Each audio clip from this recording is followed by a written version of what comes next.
And this is our topic, 1954 Geneva Conference, Indochina'S Perpetual Peace. Hello, it's me Zeda Mugari Dorobani. And you call me Zeda. Zeda. Hello guys, my name is Tabita Krisilmongdon. And you can call me Tata. And this is me, my name is Amira Manik. You can call me Amira. Hello, this is me, Lydia Panti Octavian. You can call me Lydia. This is Movie Town. Lionel Gavnin reporting.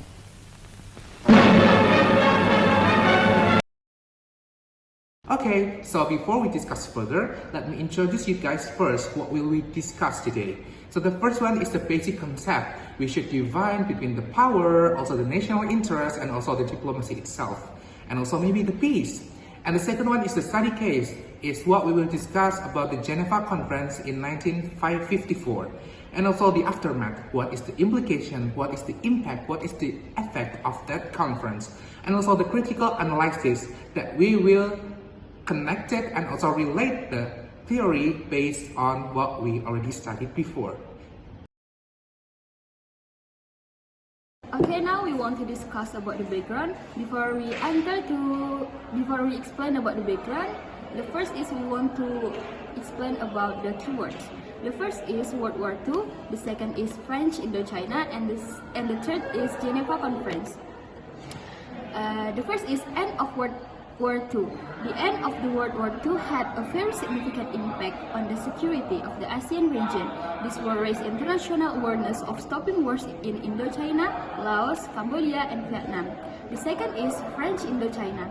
French Indochina was a federation of French imperial protectorates in the Indochina region of South Asia, consisting of Vietnam, Cambodia, and Laos. This French Indochina was then discussed further at the Geneva Conference.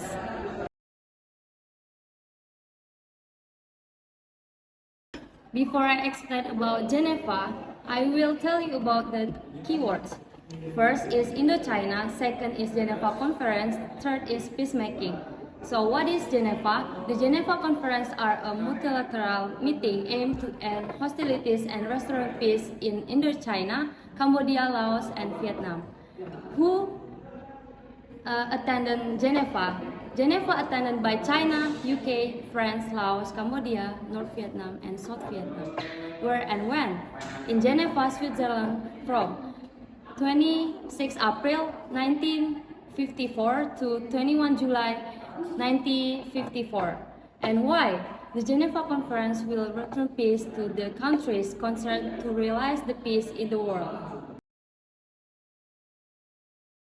And how a question arises, is Geneva Conference officially ending the First Indochina War?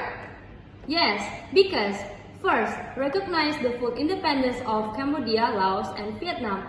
Second, the division of Vietnam into two, namely North Vietnam and South Vietnam.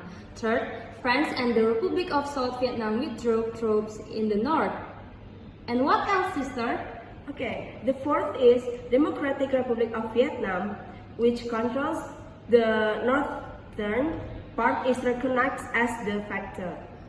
And the last one is the unification of Vietnam will be held by election under the supervision by the international commissions.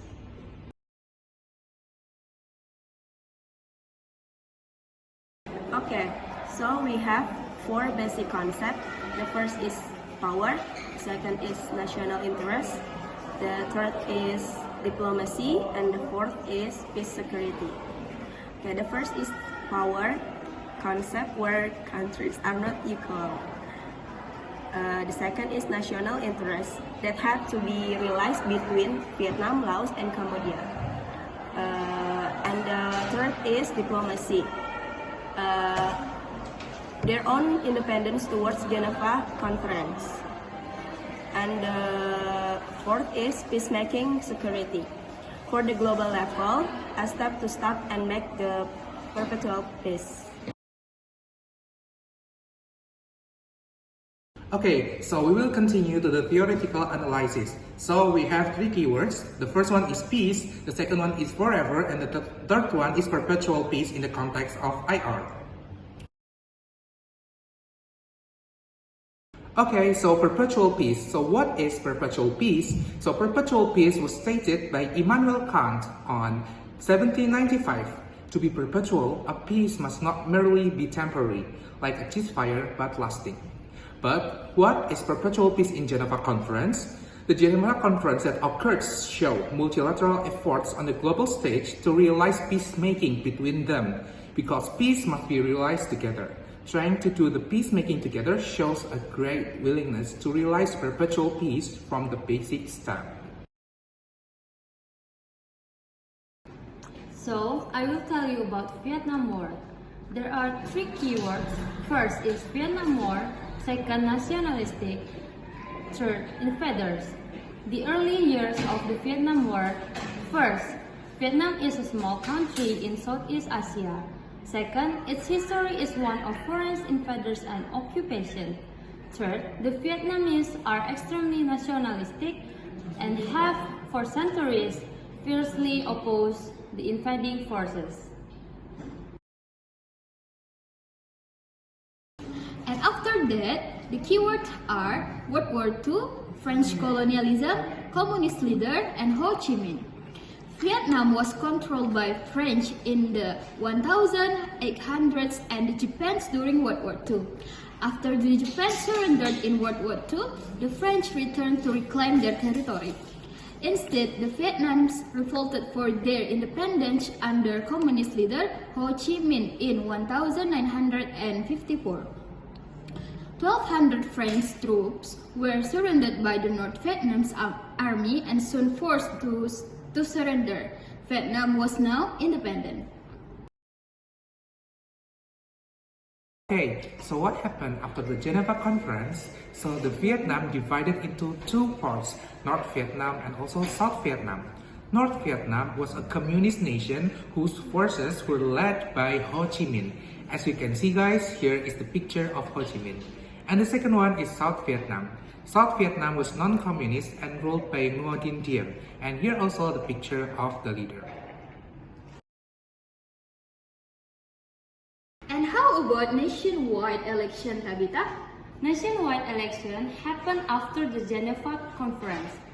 First, US as a part of Geneva Conference supported the South because it was anti-communist and refused to allow election to unite Vietnam. What else, Mira? And the second is Eisenhower knew Ho Chi Minh would win. The third is idea of two permanent separate Vietnams adopted. And what is the last, Tabitha? The last one is US used South Vietnam as a vehicle to try to stop the dominant theory. And the next is we want to discuss about the aftermath. What is the implication? The first is the final agreement of Geneva Accords established a ceasefire in Laos, Cambodia, Vietnam, officially ending the First Indochina War. The second is, in Vietnam, the Accords create two rearmament zones separated by a demilitarized zone roughly along the 70th parallel and split Vietnam into Communist North and Capitalist South. So this is my opinion about the peacemaking process in the global level, especially Geneva Convention. So world peace is currently a controversy on the global stage. Why did that happen? Because in reality world peace cannot be achieved if there is no cooperation between countries. Therefore, as an international relations student, I want to take part in building world peace later when I have graduated as a diplomat. Okay, the last one is conclusion. The first is peacemaking may occur diplomatically, such as in Geneva Convention. And the second is countries are not equal to support factors for each country to be able to compete in creating world peace. The last one is the duty of the state their own national interests and keep the world peace.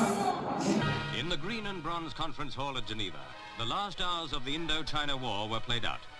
Viet Minh delegates agreed the truce with Vietnam and French representatives. Monsieur Mendes France, the French premier, had triumphed. But is this dynamic politician was the architect of the armistice? Should we ask Vietnamese? We conducted interview with a Vietnamese about this topic. Xin chào tất cả mọi người, mình tên là Hồ Bảo Ngọc, mình đến từ Việt Nam và mình đang theo học tại chuyên ngành luật của trường Đại học Tổng thống. Ngày hôm nay thì mình sẽ nói về chiến tranh Việt Nam dưới góc nhìn của công dân Việt Nam. What do you know about Geneva Conference? Hiệp định Geneva được ký kết vào năm 1954 và sau đó thì Việt Nam đã bị chia cắt thành hai miền ở vĩ tuyến số 17. Ở miền Bắc thì là do Việt Nam Dân Chủ Cộng Hòa đứng đầu là Chủ tịch Hồ Chí Minh tiếp quản, còn miền Nam là Mỹ đã thế chân Pháp vào và dựng lên một chính phủ bù nhìn, đưa Ngô Đình Diệm lên làm tổng thống. Tuy nhiên thì bởi vì một số những cái quan điểm bất đồng nên chính quyền của Ngô Đình Diệm đã bị nhân dân phản đối kịch liệt. Từ đó Đảng và Nhà nước đã quyết định phát động ra phong trào kháng chiến chống Mỹ. Và bởi vì trong những năm 1954 đến 1963 thì đã có rất nhiều vụ đã xảy ra, đỉnh điểm là vụ bài trừ Phật giáo do chính quyền Ngô Đình Diệm phát động ra. Chính vì vậy mà Việt Nam đã rơi vào trận chiến kịch liệt giữa Việt Nam Dân Chủ Cộng Hòa và Việt Nam Cộng Hòa, hay là cách khác là do đứng giữa Việt Nam và Đế quốc Mỹ. Can you give your personal opinion? Thực ra thì nếu như mà đối với công dân Việt Nam như mình chẳng hạn, thì khi mà mình nghe và mình hiểu biết được về lịch sử thì cũng không quá là ngạc nhiên. Bởi lẽ nếu như bạn bè quốc tế có thể hiểu được bề dày lịch sử Việt Nam từ xa xưa đến đời nay, hàng nghìn năm trời, thì nhân dân Việt Nam luôn đứng lên và đấu tranh giành lại độc lập bất kể hoàn cảnh nào đi chăng nữa. Thì cái lý do mà họ luôn chiến thắng và luôn muốn hòa bình chính là bởi vì hơn ai hết, Việt Nam là đất nước có thể hiểu được sự đau thương của chiến tranh đến như nào. Những cuộc chiến tranh xảy ra nó không chỉ để lại sự mất mát về tài sản mà nó còn để lại sự mất mát về người, về của, và đã có rất nhiều những em nhỏ bị lạc mất gia đình, thậm chí đến tận ngày nay có rất nhiều người muốn tìm kiếm gia đình bị lưu lạc trong thời chiến tranh lại không thể tìm kiếm được. Chính vì thế mà mình vẫn luôn tự hào về dân tộc Việt Nam, vẫn luôn tự hào về Việt Nam và cũng mong muốn chia sẻ một cái thông điệp về cái việc chiến tranh nó sẽ luôn mang lại sự đau thương, và cái việc được thống nhất nước nhà là một điều rất là hạnh phúc mà từ xưa đến nay mình vẫn luôn cảm thấy cái việc mà nhân dân Việt Nam đứng lên để đấu tranh giành độc lập là cái điều tự hào, và luôn luôn cảm thấy mình rất yêu đất nước của mình và yêu con người Việt Nam.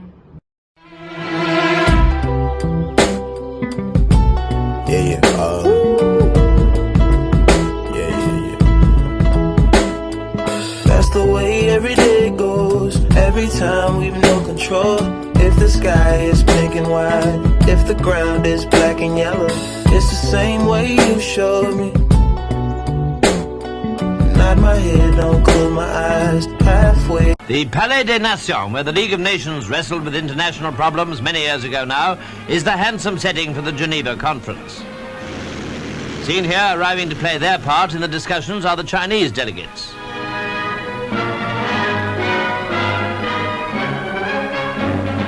They're led by Mr. Chou En-lai, the foreign minister. Cameras were right on the spot. One in particular looked as if it really meant business. The Chinese certainly appeared to be in very cheerful mood as they waited for the Russian delegation to arrive. Their leader, of course, was Mr. Molotov, who exchanged warm greetings with Mr. Chou En-lai. And now the Chinese delegates enter the Palais des Nations. They are shortly followed by Mr. Molotov, accompanied by Mr. Gromyko. Mr. Dulles, the American Secretary of State. Monsieur Bido, France's Foreign Minister. Mr. Pyongyang Tai, the South Korean Foreign Minister. And Mr. Anthony Eden. The opening session, dealing with procedure, was presided over by Prince Won, Siam's Foreign Minister. The assembly for this most important conference is a big one. In addition to the communist delegations, 16 Western nations are represented.